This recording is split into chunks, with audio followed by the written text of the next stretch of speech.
Yo, what up? How you guys doing out there today? This is your boy Roto Beast. I'm here with my boy Jeremy. We're to present you our NBA Morning Shootaround for Wednesday, January 29th. If you're new to the channel, please make sure to click the subscribe button below.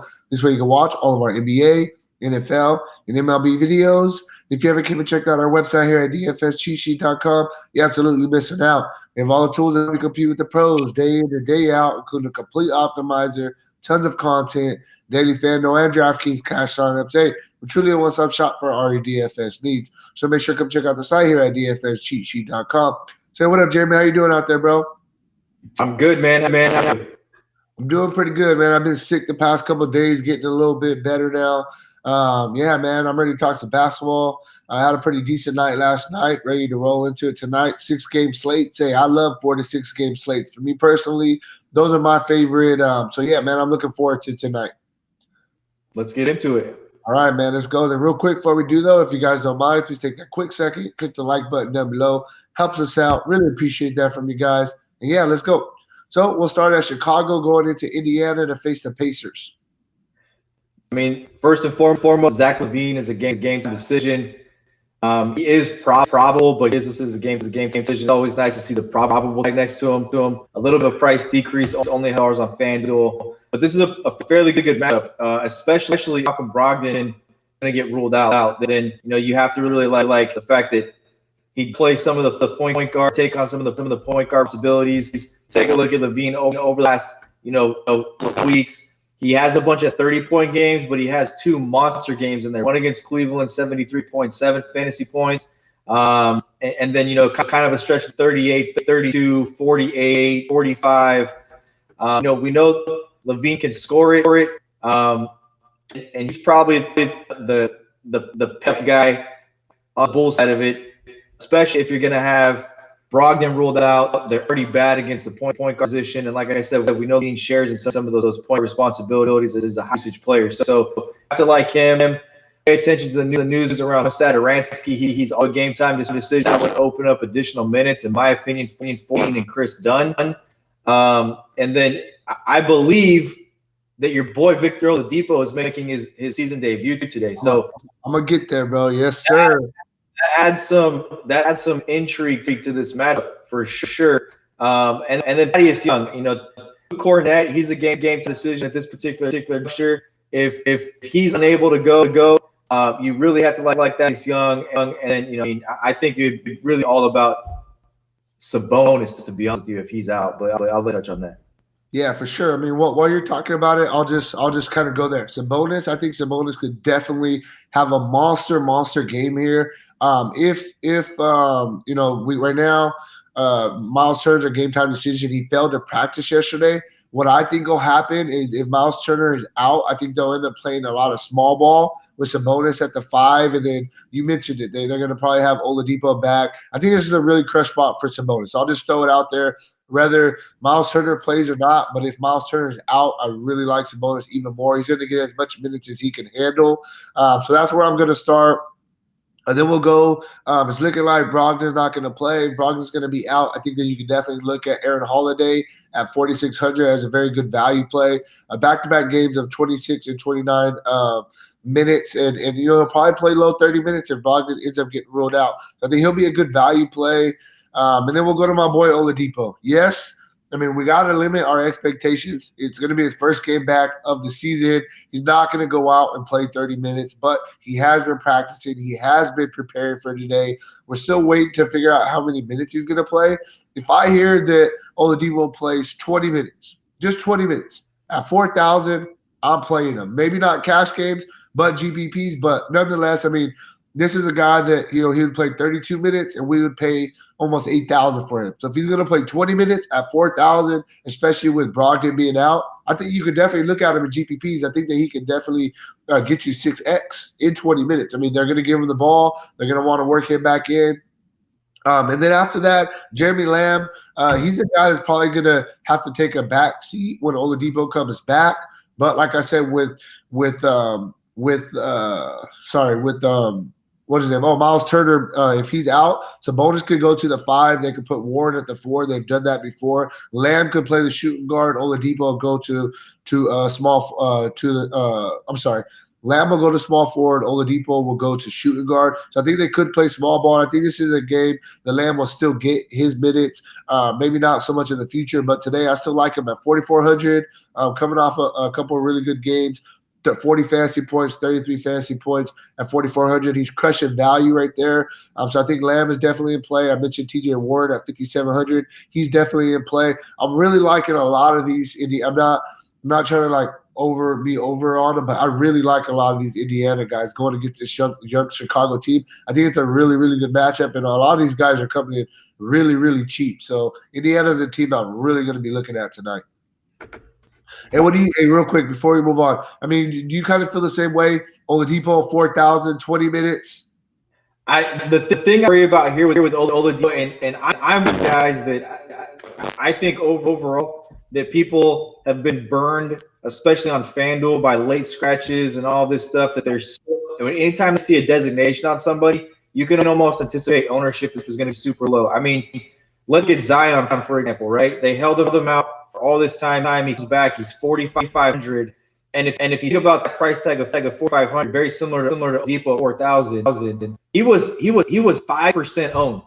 I thought he was super chalky based on his price tag. Because to me, it's a no-brainer play. You knew he was going to 18 to 20 minutes, and the guy the whole preseason against NBA players. They're talking about this league, right? He'd been averaging a double in preseason. So the same thing for Oladipo is here with me. I just don't know if people are going to load him up. I think they're going to be scared of the unspecified minutes restriction he's under. But the only thing is that he may get 10 minutes. Yeah, see that's I kind of do want to wait and see like if they say something. I mean that is my ultimate thing. But like I said, if they say he's limited to 20 to 22 minutes at 4,000, I'm loading him up, bro. The only thing, and that's the only thing that worries me. What worries me about is that the injury that he's sustained is not a common injury. He tore the quadricep muscle. He tore the quadricep tendon next to the knee. So it's a knee injury, but it's a quadricep injury, if that makes sense. So I don't know if we've got a lot of, I mean, you're talking about, running in straight lines is what he's done in rehab. He's probably done some agility stuff, but what we're talking about now, does he trust that thing, and do the Pacers just trust that thing to hold up with getting a cut under pressure, going up for rebound, coming down on it, changing direction? That to me is what makes it a little bit iffy. But I definitely agree. If you're playing 150 entries today, I would throw him in probably 10 of them. Yeah, for sure. I mean, the upside's there, even on limited minutes. We know this guy could definitely fill it up quickly, for sure. Yeah, you need 24 fantasy points him at 4,000 to get tournament value. Yeah. And I mean, I could see him. I mean, if he's going to play 20, I could see him get 30. I mean, he's a scorer. Moving on, next game we're going to talk about, we got Memphis going into New York to face the Knicks. I think this will be a fun game. You can look at the regular characters here, but the one thing that has stayed true, get track meets with not with everybody really. And both these teams are not fundamentally sound defensively. The only guy that I'm not really looking at, to be honest with you, is Valanciunas, and that's just because my eye is seeing that the Knicks are good against bigs. That's really the only thing that they're good with. Mitchell Robinson was a guy I liked yesterday for that reason. But I'm not going to be on Jaren Jackson. I'm not going to be on Brandon Clark. But if Jay Crowder doesn't play, then I think that you could definitely probably look at a Solomon Hill if it's going to get news that he's going to start, especially in New Orleans. Be a guy that can almost break the slate if he gets a start. To me, I'm looking at two guys. It's Dylan Brooks. I'm going to keep playing this guy, and John Morant, and then Kyle Anderson at 3,700. If he's going to start and Crowder to be out, Kyle Anderson a really good spot in the game against a team that's all over. Kyle Anderson is one of those guys we like to target against sloppy teams. He's one of those defenders that can go out and get you steals, rebounds, get you a couple assists, and really fill the stat sheet up without scoring. So that's where I'm at with it. Yeah, on the Knicks side, there's some good plays here. I mean, Alfred Payton at 6,200. You need about 31 for him to hit value. Well, guess what, man? He's quietly having a pretty good season. 6 straight games of at least 33 fantasy points. Definitely gives us a little bit of upside against a young team as well. I think he's a very, very good GPP play. You could possibly even consider him in cash games because he has been playing very consistent. The minutes have been there. Alfred Payton, I think, is a really, really good play. Another guy that's playing very well right now, Marcus Morris at 5,800. We played him yesterday in our cash lineups, and he hit value for us. Definitely can't complain. He's a guy that the minutes have been there. He has 5 straight games of at least 25 fantasy points. I'm giving you a really solid floor. Definitely gives you. It doesn't give you crazy upside, but I think he gives you 6x upside on this price tag. And then Julius Randle, man, triple double upside any night. Does a little bit of everything. The assists have been down recently. I will note that. But nonetheless, man, the guy's going to give you a solid floor. 3 straight games of at least scoring 20 real-life points. In 2 of those games, he had double-doubles. 15-rebound game against Brooklyn. Definitely going to get in there and get you some rebounds. And then, outside of him, the only other guy I think you could throw out there, you talked about Mitchell Robinson, 4,500. It's kind of a tough matchup going against Valanciunas. He's kind of more of like a ultimate GPP play for me. I mean, the only reason I mentioned him, I just think at 4,500, you need 22 for value. The guy's averaging 25 fantasy points on the season, coming off a game where he scored 34 fantasy points against Charlotte. So I think he's an ultimate kind of a deep dive kind of GPP play. But I think you can look at him as well. But my favorite 2 plays are going to be Peyton, Morris, and I think you could throw Randall in the mix as well. I'm going to keep playing, though, especially at this price for one, because it just sense that the price tag easily gets you, Randall. Yeah, for sure. I like that. I don't know if you saw the video that was tweeted out from a couple of weeks ago of his wife tweeted out a video yesterday, but it was Randall on his way to Madison Square Garden, and he's watching Kobe games on his iPad. And then yesterday's interview, the guy's just. I didn't realize that Kobe took this guy under his wing like he did. He drafted him, but if you remember back, Randall was a high touted draft pick for the Lakers. And I think in his game is when he broke his leg, right? Was it his second game? Very early in the season, he broke his leg.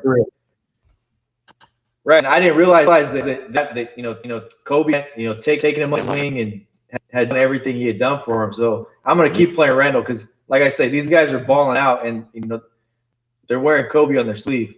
Yeah, for sure. Moving on, next game we're going to talk about, we got Detroit going into Brooklyn to face the Nets. I mean, Drummond's a game time decision, right? With the wrist injury. This is the news we have to wait for. Drummond's missed a game with a busted lip. So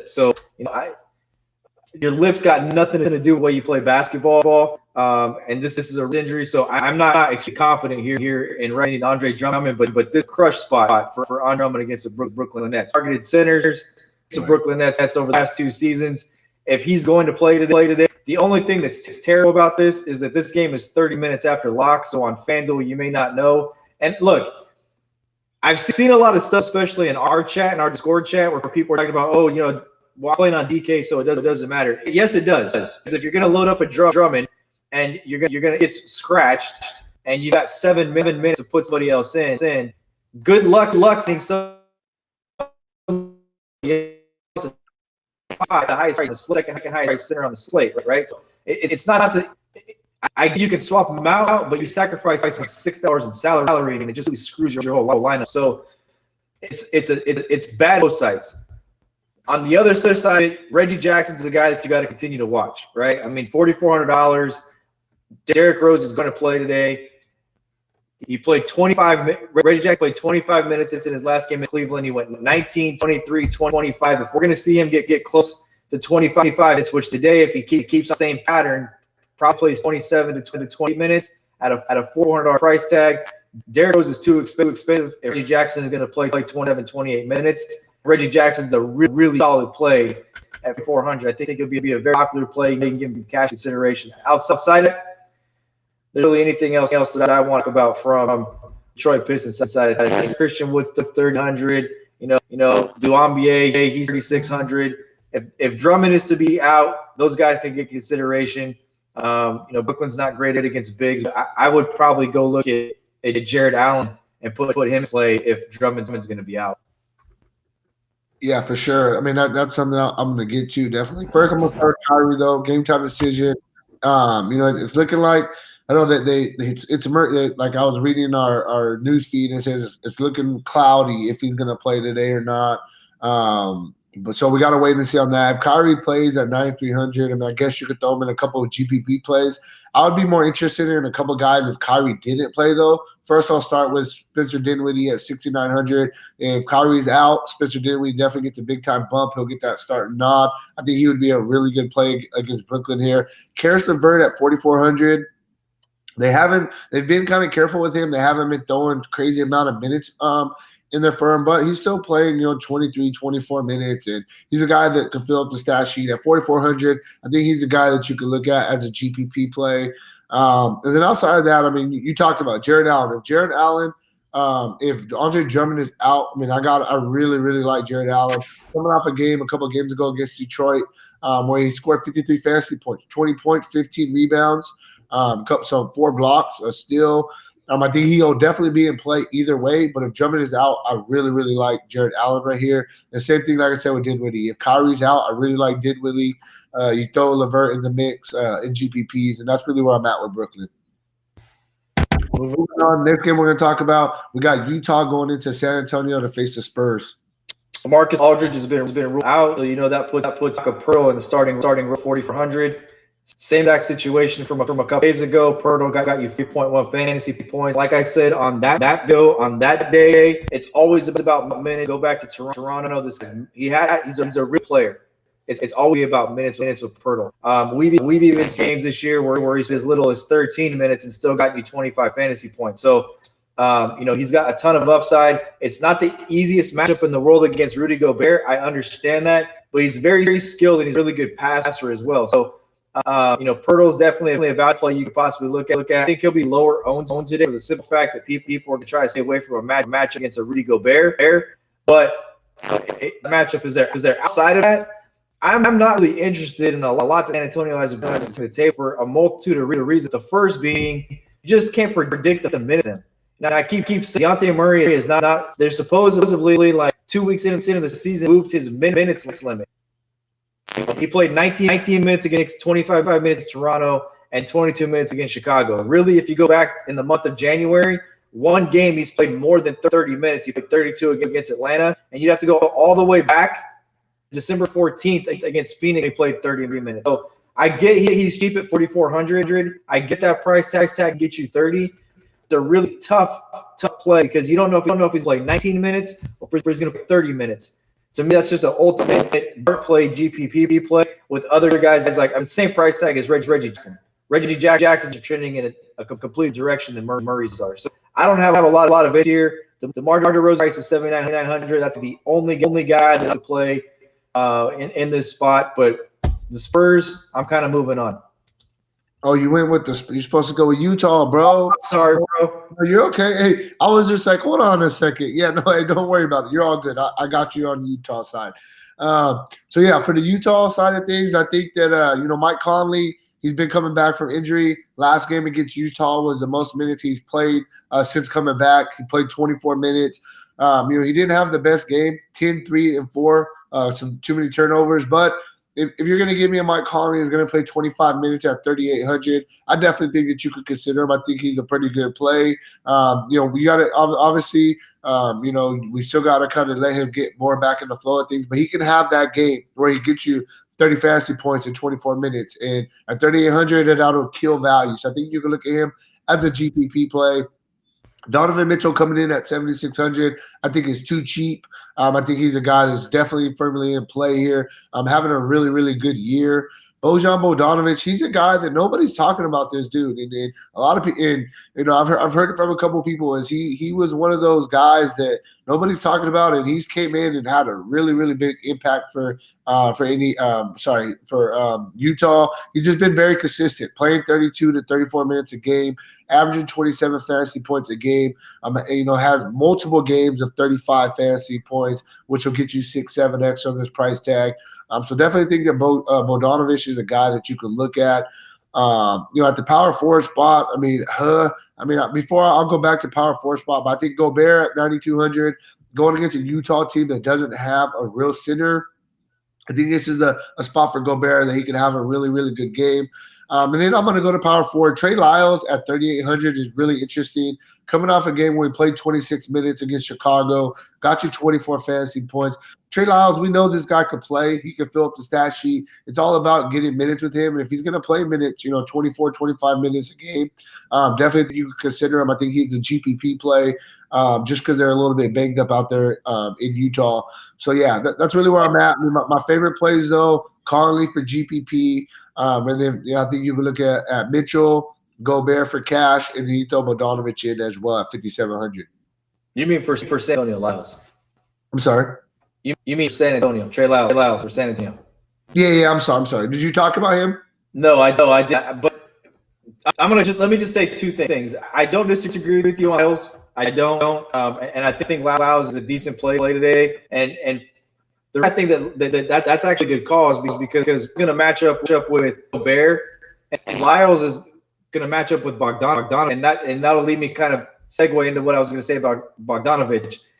Bogdanovic is a perfect example of a good NBA player, not necessarily a good fantasy player. And if you think about Bogdanovic, the problem with Bogdanovic going even back to in Indiana was he's so reliant. He's like Steve Collins. He's so reliant on scoring. Yeah, for him to load up. You can look at certain games. Go back to the New Orleans game. He had 35 real life points that resulted in 2 fantasy points. He had 30 against Houston that resulted in 31.2 points. So you target Bogdanovic when it's an opportunity. You've got a sweet matchup where you can count on scoring, and he's scored really well. I mean, there's multiple games he's scored more than 30 points this year. It's just you have to understand that Bogdanovic is not going to get you rebounds and assists. He may commit some turnovers, and for him to reach value, he's going to have to score 30 points. Yeah, and so I got confused. The guy that I was looking at from the Jazz for power forward was Royce O'Neal. I'm sorry, not Trey Lyles. Royce O'Neal, the guy's playing a bunch of minutes at 3,900. I think he's a GPP guy you could throw out there. I mean, you need 19 for him to hit value.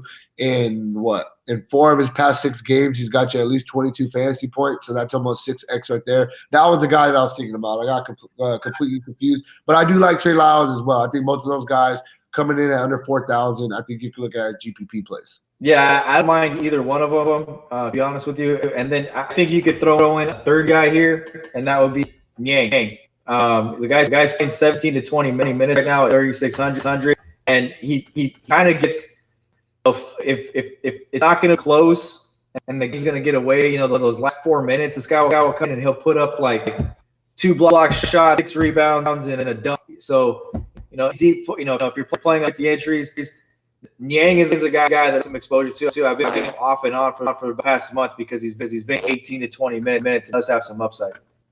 Yeah, so we got Houston going into Portland. This should be a pretty good game right here. Houston going into Portland, look, is James Harden going to play? I really thought Harden was going to play a couple of games ago. If Harden not going to play, obviously everybody's going to be all over Eric Gordon. People chase that Eric Gordon game for eternity. That's the Eric Gordon that everybody loads up. Hey, really quick, bro. Really quick though. Just before, I'm not trying to interrupt you, bro. You know me, bro, and I always play Eric Gordon. I've been playing Eric Gordon for years. Like I'm an Eric Gordon believer, and we had him that night. I mean, it was an obvious spot. And now the price tag is up a little bit, but I just want to say, bro, I've always told people Eric Gordon has the upside, and I didn't expect that kind of upside, but he's always has the upside. You know what I mean? But that's the point. My point is that you can't play Eric today at 6,100 with Brooklyn. You cannot. You cannot play him at 6,100 today. I just don't think he's 40 in him. Not with Westbrook. That was an obvious spot because he was the lead guy. He was the best scorer on the floor for the Houston Rockets. He was the best. He was the only scorer. Austin Rivers not a scorer. PJ Tucker's not a scorer. I think personally that if Harden is out, I think you could still play him. I mean, you need 30. You need 30 for value. It's just going to be him and Westbrook. Bro, 5X ain't getting paid anymore though. Like you need 36 to 38 out of him tonight. And really in this spot, mean, 34 is a really good spot where he played 31 minutes, 1 minute in Memphis, 34.3, 36.5 against Minnesota. That was out Westbrook, I believe, was the first half of that game. So, I mean, you're right. It's a play only. I mean, I'm just saying it's not a cash game. No, definitely GPP. Well, look at last night, for example. Last night, our cash line, we hit 370, and we're barely touching GPP, like minimum bear price. You know what I mean? Like so you're right. That's a 6.1. That's a 6.1x return on every single person in your lineup is what you need. So, if you guys don't know, we're talking about you and how that's calculated. You have 9 guys in your lineup. You have $60,000 spent on FanDuel. You take 360 points. That's 6. So 6 times the salary. So you need 36 to 37 fantasy points. Gordon tonight just to reach that 6x year. I don't. It's not doable. It's just against Portland spot with a healthy Portland team coming back. A defender like Trevor Ariza now on that team. Carmelo. And I don't like it. It's not clearly an obvious spot like it was. I'm with you. I'm definitely with you. But having said that, where it gets interesting is if Capella can't go. I think a guy to look again is Isaiah Hartenstein. He had him, I believe, in our cash game lineup, and he dudded. He only had 3.5 fantasy points, 3.6 fantasy points, 5 minutes. I think that'll keep people off of him, and I think makes him a good tournament play for that reason. Recency, right? But Tucker's a guy I'm going to play. It's a good price. This is a PJ Tucker type of game where you're going to need some defense. You're going to need a guy who's going to go get rebounds, especially if Capella is out. They're playing PJ Tucker at the center spot in a smaller lineup. Make Hassan Whiteside the most elite play on the slate, in my opinion. But you look Russell Westbrook at 11,000. If Harden's out, you move on. Yeah, for sure. On the Portland side of things, I mean, there's some guys we could definitely play. First, I'm going to start with Damian Lillard, Dame Dollar, man. The guy's he's playing absolutely out of his mind right now. In the past 3 games, he's got you at least 64 fantasy points, averaging 70 fantasy points a game in the past 3. Even with McCollum coming back, I thought he was going to kind of come back to reality. And man, he went off for another 50 against Indiana. The guy's just playing crazy well right now. I think he's the guy that you can look at. He played, last game against Houston 6 games ago with McCollum in there. He still got your 49 fantasy points, which would be value on this price tag. And he's definitely showing us the upside right now. So he's the guy that I'm going to start with. Then you got CJ McCollum at 7,400. First game back against Indiana last game. He played his regular minutes, 35 minutes, got your 36 fantasy points. I'm not really too high on McCollum just because he's like the Bogdanovic kind of what we're talking about. He's more score dependent. If he scores the ball, he's going to have a good game for you. If he's not scoring, he's probably not going to get you value. He did have a pretty good game against Houston. Scored 41 fantasy points 6 games ago. So I think that he's a deep GPP play. The guy that I do like, though, I really like Carmelo in this spot, 5,900, going against Houston. Last time they played him, he scored 33 fantasy points. And I think that this is a game Carmelo's going to get up, and he's going to want to perform very, very well today. I mean, Houston did him dirty last year. Let's face it. I don't care about anything else. He signed with Houston. They kept him for, 8 games, and they released him, and he was on the streets until Portland gave him the opportunity. Like, that's something like, bro, he has to feel disrespected, and I like him in this spot. And I think his teammates understand how Houston did him, and they'll give him a couple extra looks and stuff. Like, I think Carmelo's a guy that you can look at today. Probably a little bit more of a GPP play, but I definitely think Carmelo is in play. And then lastly, you mentioned it, if Capella is out and they're going to play PJ Tucker at center, you just load up Whiteside at 8,900. Do not second guess it. Do not think about it. You put him in your damn lineups and you just move on. Whiteside is playing very well right now. And the thing I like about Whiteside this year compared to these past years with Miami is Portland's not scared to play this dude. The dude's averaging 34, 35 minutes a game. Where with Miami, they'll only play him 24 to 27 minutes. The minutes are going to be there. If Capella is out, they have nobody that could guard this dude. The guy is having double-double after double-double after double-double.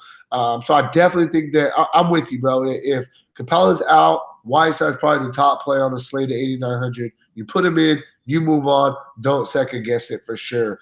Moving on, final game of the night we're going to talk about. We got OKC going into SAC to face the Kings. And real quick, perfect example, right? You want to play Melo at 1500, or you want to play Gordon at 6100? I mean, to me, that's kind of an easy decision, right? So, and let me just say one thing. Maybe Houston did him dirty, but if Houston did him so dirty, he shouldn't have come in fat and out of shape. And that's true. And prove that point. He's made a big deal about what he's done last year to get his body in shape to play basketball, right? So he came into Portland ready to go. Yeah, I think he's lost 25 pounds. Yeah. I mean, so you got a heavy, fat, addict Melo last year. He couldn't hit shots. So it is what it is. Moving on. Oklahoma. It's hard for me to put Oklahoma City unless there's clear injuries where you can see a clear path to who's going to benefit from him. Gallinari is a guy that I think is a better version of Bogdanovich from a fantasy perspective. Gallinari is also having a really good year. Multiple games where he scored between 25 and 30 points this year. I'm talking real life points. And we know Gallinari is going to do dirty work also. So he'll get you some assists, get you some rebounds. He'll get you a steal or two. And at 62-200, a 6-game slate, needing 30 to 38 fantasy points out of Gallinari. Take a look back at the run on 32, 30, 39.6, 41.22, 38.3, 5.22. He definitely has the upside here, and he can get it going from beyond the arc as well. So Gallinari, I think, is the most fair-priced player in this spot. I don't really have any interest in Steven Adams right now because I don't know what's going on with his ankle. And the reason I say that is Adams is one of the only guys that you can look at in the NBA that will truly play when he's hurt. He won't pitch up. He's a tough guy for sure. He will still go out and play. So from that standpoint, it makes it a little bit difficult to kind of figure out if he's playing hurt or if he's really to go. I do think 5,000 is such a cheap price tag going against the Sac Kings, who again are without a true center. With Bjelica, they're playing with Harry Giles. So, I like the spot for him. It's a tough play. I think the more I've talked about it now in the last 30 seconds, I actually really like the spot because he's only 5,000 against Sacramento team that doesn't have a center. You only need 30 fantasy points out of him. And really, if you 25 and he was at 5,000, 6 games late, I don't kill you either. I think he's really played. So Gallinari and Adams are the two guys I'm going to keep it at. You have mentioned Schroeder, 6,000, and then this type of game. Just Alexander 7,500 and Chris Paul. Not sure they're giving us enough. I'd rather play 6,000. So those are the three guys that I'm looking at the moment. Yeah, I'll be real with you, man. I really like Schroeder and I really like Adams. I think both those guys are both really good plays. Schroeder's playing very, very well right now, and then like you said, Adams is just too cheap. On the Sacramento side of things, I'm gonna start with De'Aaron Fox, 8,100. I mean, the guys, he's playing very, very well right now. I just don't know how much. I don't know how much upside he's giving us on this price tag. I mean, Chris Paul, he is a little bit older now, but he still is a pretty decent defender. I think that De'Aaron Fox is a GPP play. I'll just kind of leave it at that. Buddy Hield got moved to the bench, and I think it kind of lit a fire underneath him, man. He's had a couple, 2 big games in the past 4, coming off a monster game where he scored 42 points against Minnesota. Yes, he's coming off the bench, but he's still going to play right around 30 minutes a game. Still going to give you a pretty consistent floor. So I think he's in play. And the Bogdanovich is the one that took his starting spot. At 4,400, Bogdanovich, since being a starter, he hasn't had no crazy games. But man, Bogdanovich is a really, really good player. I'm a really big fan of Bojan Bogdanovic. If he's going to play around 28 minutes at 4,400, I think that you can look at him. I think that he is in a good spot, especially in that starting role. And they'll go small. And you talked about they don't have no bigs there, so I could see them going small. They'll put Harrison Barnes at the 4. They actually did that to close the game out against Minnesota. That's what they were down by 22 points, and they came back and won that game. And the lineup was they put. Let me guess real quick. Let me guess. So they put Barnes at the 4, Bogdanovich at the 3, Buddy Hield at the 2, and then they had Bjelica at center, right? Exactly. It was Fox. It was Fox Healed. Fox Healed, Bogdanovich, Harrison Barnes, and Angelica. Yeah, and I like that lineup, bro. I really do like that lineup. So my point to you would be this: the Buddy Hield coming off the when we had this game soda game, and I talked about I didn't know what we were going to get with him coming off the bench, but he scored I think 24 points coming off the bench in 22 minutes. But now they've showed. And this is what Luke Walton did in LA. Now I talked about this before. We didn't like the fact that he juggled the lineup around all the time. But Luke Walton likes to have a closing lineup. The lineup is going to close the game. And right now it's like this is how they're going to close basketball games with the last 6 minutes of the fourth quarter with that small lineup. Right, for sure. Yeah, so I mean, moving on. Moving on. The only other guy I'll quickly throw out there, B. Jalika at 6,400. The guy's playing very, very well right now. So I think he's a guy that we can really look at. Coming off a big game against Minnesota, Karl-Anthony Towns. The minutes are going to be there for him. They're going to play him a bunch of minutes, 6,400. A tough matchup against Steven Adams, but he's a guy that comes out, shoots threes. He can pull Steven Adams out of the paint, and that'll help some of his teammates as well. I definitely think that he's in play. The only other guy I'll throw out there is strictly GPP, but Harry Giles at 3,500. He's one of the big guys that I think could get minutes. I mean, against Chicago, played 21 minutes. He got you 23 fantasy points. So I think he's a GPP play. But that's really where I'm at, man. I definitely think you can play some of these Sacramento guys. So, hey, man, if you want a more in-depth analysis on today's slate, make sure to check out the site, dfscheatsheet.com. And hey, good luck on you guys' contest tonight, all right? Peace out.